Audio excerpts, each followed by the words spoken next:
Hello students, स्वागत है आप सभी का एकेडमिक विंग्स के यूट्यूब चैनल पे।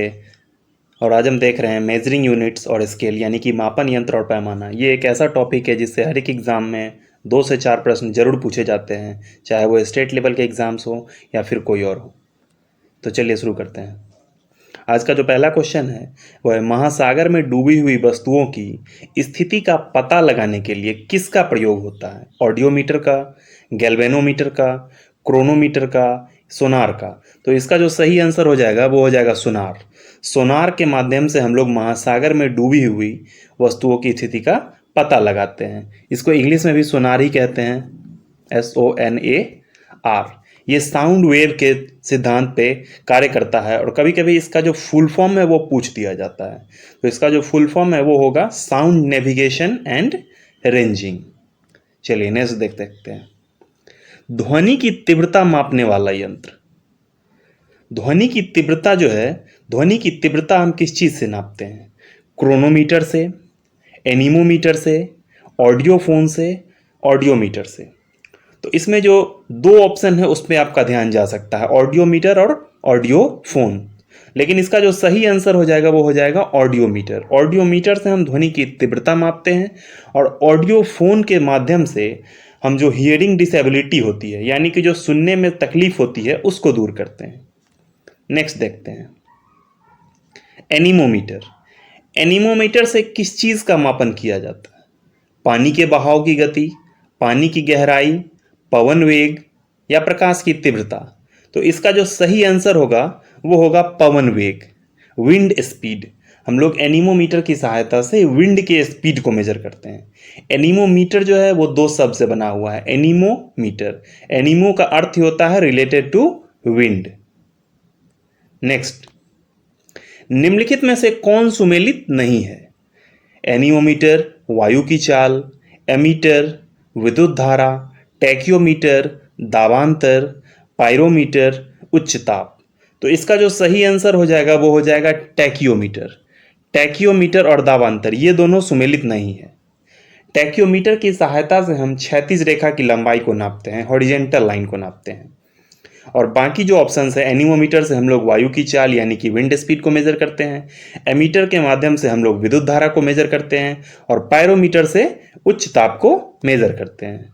नेक्स्ट देखते हैं, वह थर्मामीटर जो 2000 डिग्री सेल्सियस तक मापने हेतु उपयुक्त हो वह है गैस थर्मामीटर, पारे का थर्मामीटर यानी कि मरकरी थर्मामीटर, पूर्ण विकिरण थर्मामीटर यानी कि टोटल रेडिएशन थर्मामीटर या कंप्लीट रेडिएशन थर्मामीटर, वाष्प दबाव थर्मामीटर, वेपर प्रेशर थर्मामीटर। तो इसका जो सही आंसर होगा वो होगा पूर्ण विकिरण थर्मामीटर।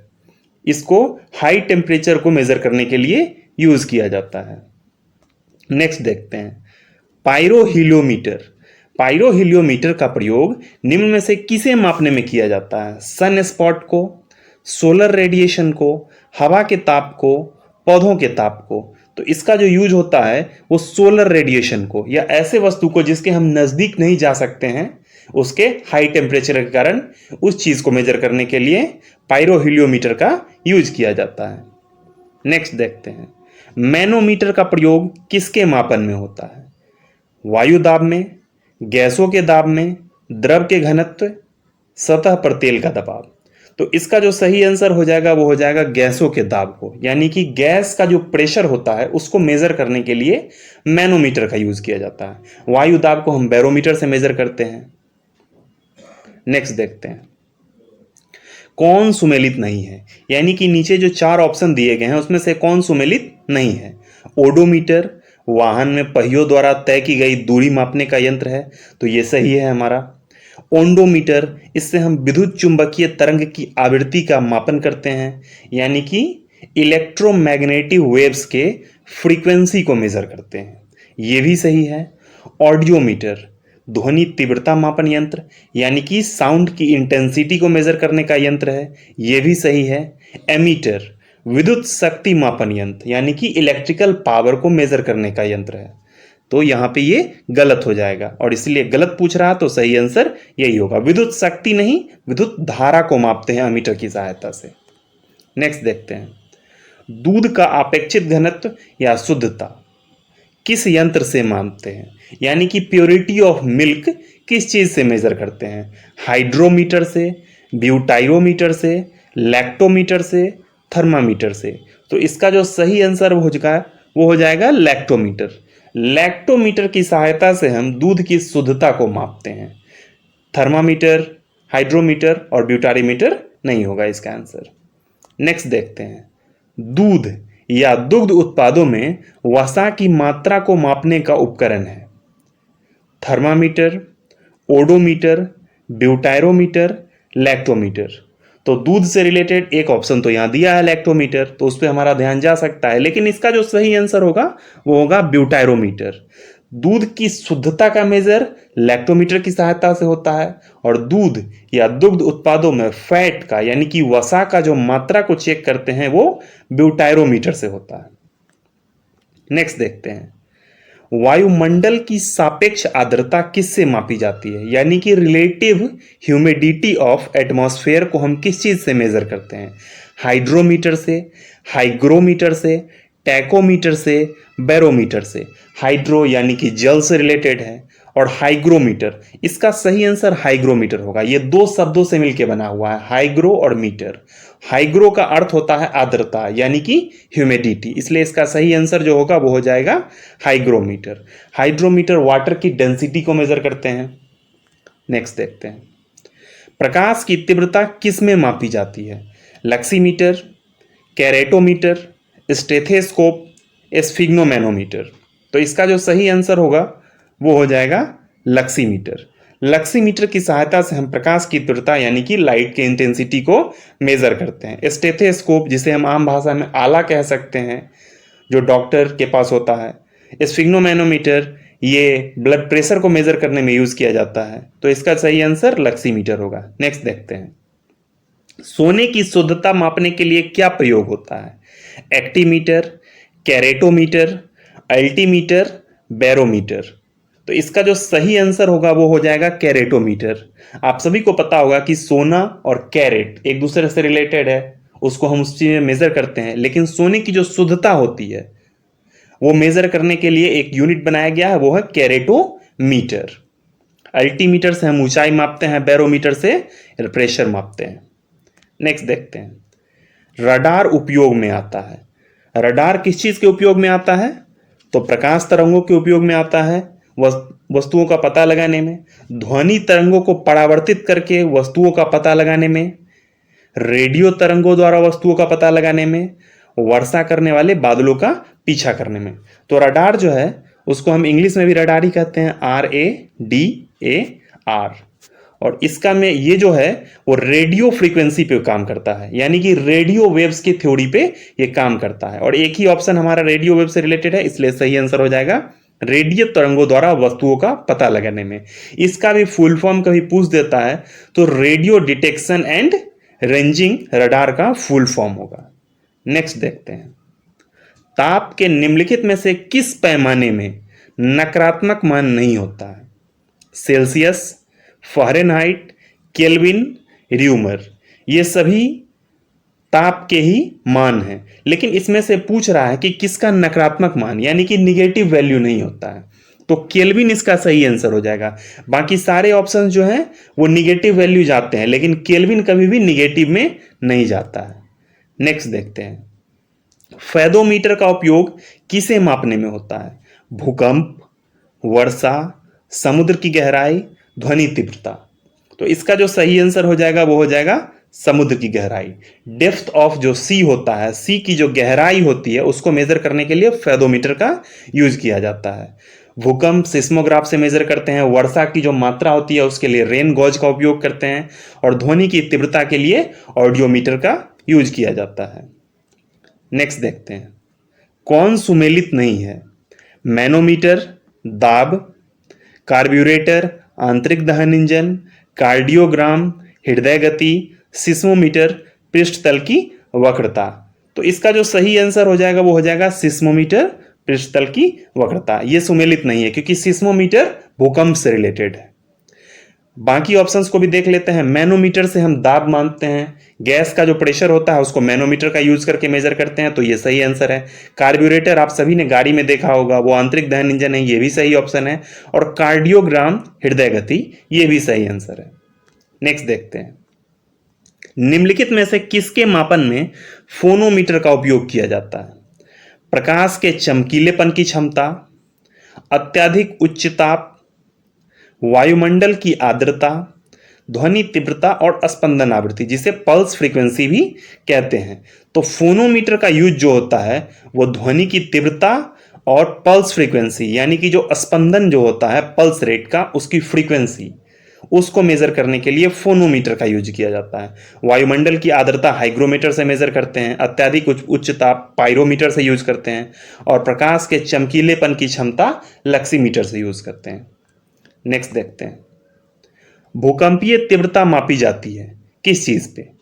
रिक्टर पैमाने पे, डेसिबल पैमाने पे, पीएच पैमाने पे या सेल्सियस पैमाने पे? तो इसका जो सही आंसर होगा वो रिक्टर पैमाने पे। रिक्टर एक भूगर्भ शास्त्री थे, उनके नाम पे ही ये पैमाना दिया गया है, इसलिए इसको रिक्टर पैमाना कहते हैं। रिक्टर स्केल पे भूकंप की इंटेंसिटी को मेजर किया जाता है। डेसिबल जो है वो साउंड के मेजरमेंट करते हैं। पीएच पैमाने से कोई भी सब्सटेंस कितना बेसिक या एसिडिक है ये मेजर करते हैं। सेल्सियस टेम्परेचर से रिलेटेड है। कभी कभी पीएच का फुल फॉर्म पूछ देता है, तो उसका फुल फॉर्म होता है पोटेंशियोज ऑफ हाइड्रोजन।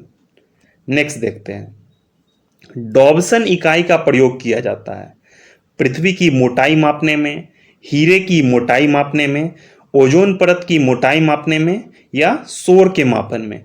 तो इसका जो सही आंसर होगा वो हो जाएगा ओजोन परत की मोटाई मापने में।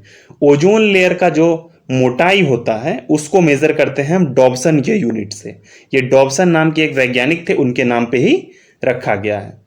नेक्स्ट देखते हैं, क्यूसेक इकाई में क्या मापा जाता है?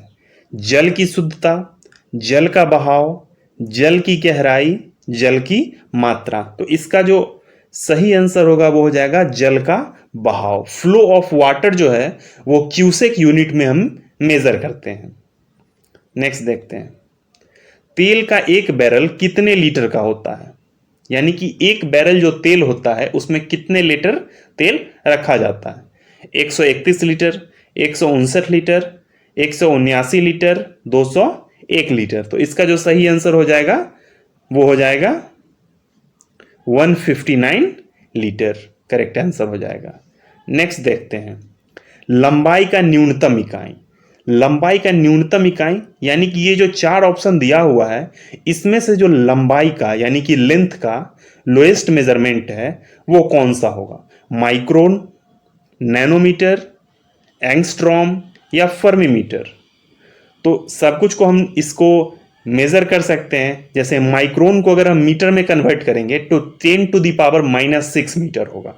नैनोमीटर को अगर हम कन्वर्ट करते हैं तो 10⁻⁻9 मीटर होगा।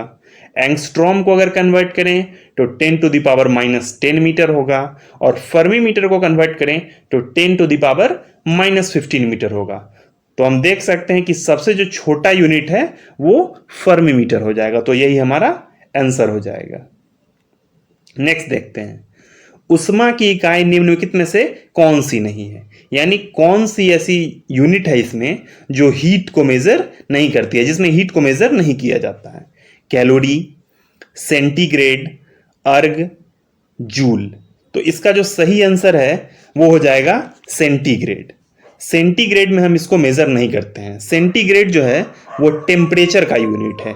बाकी जो है कैलोरी, अर्ग और जूल ये सभी किसी न किसी फॉर्म में एनर्जी को रिप्रेजेंट करता है, और हीट जो है वो हीट भी एक फॉर्म ऑफ एनर्जी है। तो इसका सही आंसर सेंटीग्रेड हो जाएगा।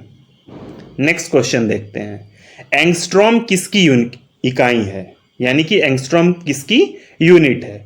तरंग दैर्घ्य की, तरंग दैर्घ्य मतलब वेवलेंथ, ऊर्जा यानी कि एनर्जी की, आवृत्ति यानी कि फ्रीक्वेंसी की, वेग यानी कि वेलोसिटी की?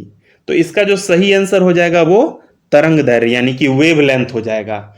लाइट के वेवलेंथ को मेजर करते हैं हम एंगस्ट्रॉम में, और एक एंगस्ट्रॉम बराबर क्या होता है? 10⁻⁻10 मीटर। नेक्स्ट देखते हैं, कौन सुमेलित नहीं है, यानी कि नीचे के 4 ऑप्शंस में से कौन सुमेलित नहीं है? नॉट जहाज के चाल की माप, नॉटिकल माइल नौ संचालन में प्रयुक्त दूरी की इकाई, एंगस्ट्रॉम प्रकाश के तरंग दैर्ध्य की इकाई, प्रकाश वर्ष समय मापन की इकाई। तो इसका जो सही आंसर होगा वो हो जाएगा प्रकाश वर्ष। प्रकाश वर्ष समय मापन की इकाई नहीं है, प्रकाश वर्ष दूरी की इकाई है, डिस्टेंस की इकाई है। बाकी ऑप्शन को देखते हैं। नॉट, जिसको इंग्लिश में भी नॉट ही कहते हैं, KNOT, नॉट। तो नॉट जहाज के चाल को मेजर करते हैं, यानी कि स्पीड, जो शिप जो होती है जो समुद्र में चलती है उसके स्पीड को मेजर करते हैं हम नॉट में, और वो कितनी दूर चली इसको हम नॉटिकल माइल में मेजर करते हैं। एंगस्ट्रॉम तो लाइट के वेवलेंथ का है, ये पिछले क्वेश्चन में हमने देखा था। नेक्स्ट देखते हैं, मेगावाट में कौन सी बिजली मापन की इकाई है? यानी कि मेगावाट में जो बिजली को मेजर करते हैं वो किस प्रकार की बिजली है? उत्पादन की जाने वाली बिजली, उपभोग की जाने वाली बिजली, बचत की जाने वाली बिजली, ट्रांसमिशन में नष्ट होने वाली बिजली। तो इसका जो सही आंसर होगा वो हो जाएगा उत्पादन की जाने वाली बिजली। जो भी किसी प्लांट में बिजली को हम उत्पादित करते हैं तो उसको जो मेजरमेंट किया जाता है वो मेगावाट में मेजर किया जाता है, लेकिन जो हम अपने घर में उपभोग करते हैं उसको हम KW यानी कि किलोवाट में मेजर करते हैं। यही अंतर है दोनों में। नेक्स्ट देखते हैं, प्रकाश वर्ष क्या है? प्रकाश वर्ष तो वह वर्ष जिसमें फरवरी 29 दिन का होता है, वह दूरी जो प्रकाश एक वर्ष में तय करता है, वह समय जो सूर्य की किरणें पृथ्वी तक पहुंचने में लेती है, या फिर वह समय जिसमें अंतरिक्ष यान पृथ्वी से चंद्रमा तक पहुंचने में लेता है। तो इसका जो सही आंसर है वो हो जाएगा वह दूरी जो प्रकाश एक वर्ष में तय करता है, यानी कि लाइट के द्वारा एक वर्ष में तय की गई दूरी को प्रकाश वर्ष कहते हैं, और ये एक डिस्टेंस की इकाई है। नेक्स्ट देखते हैं, आवृत्ति यानी कि फ्रीक्वेंसी। फ्रीक्वेंसी को मापा जाता है हर्ज में, मीटर पर सेकेंड में, रेडियन में, वाट में। तो आवृत्ति यानी कि फ्रीक्वेंसी, इसका जो सही आंसर हो जाएगा वो हो जाएगा हर्ज। आवृत्ति को हम हर्ज में मापते हैं। बाकी ऑप्शन में मीटर पर सेकेंड में हम लोग वेलोसिटी को मेजर करते हैं, रेडियन में हम एंगुलर मोमेंटम, ये क्वेश्चन कितनी बार पूछा गया है कि रेडियन किसका यूनिट है, तो एंगुलर मोमेंटम का। वाट में हम लोग विद्युत शक्ति यानी कि इलेक्ट्रिकल पावर को मेजर करते हैं। नेक्स्ट देखते हैं, बल का मात्रक है, यानी कि बल का यूनिट क्या है? Faraday, Fermi, Newton, Rutherford. तो ये आसान सा क्वेश्चन है, इसका आंसर जो हो जाएगा वो न्यूटन हो जाएगा। सर आइजैक न्यूटन के नाम पे इसका यूनिट दिया गया है, क्योंकि सर आइजैक न्यूटन ने ही फोर्स की परिभाषा दी थी, यानी कि बल की परिभाषा दी थी। तो ये आज के वीडियो का अंतिम प्रश्न था। Thank you.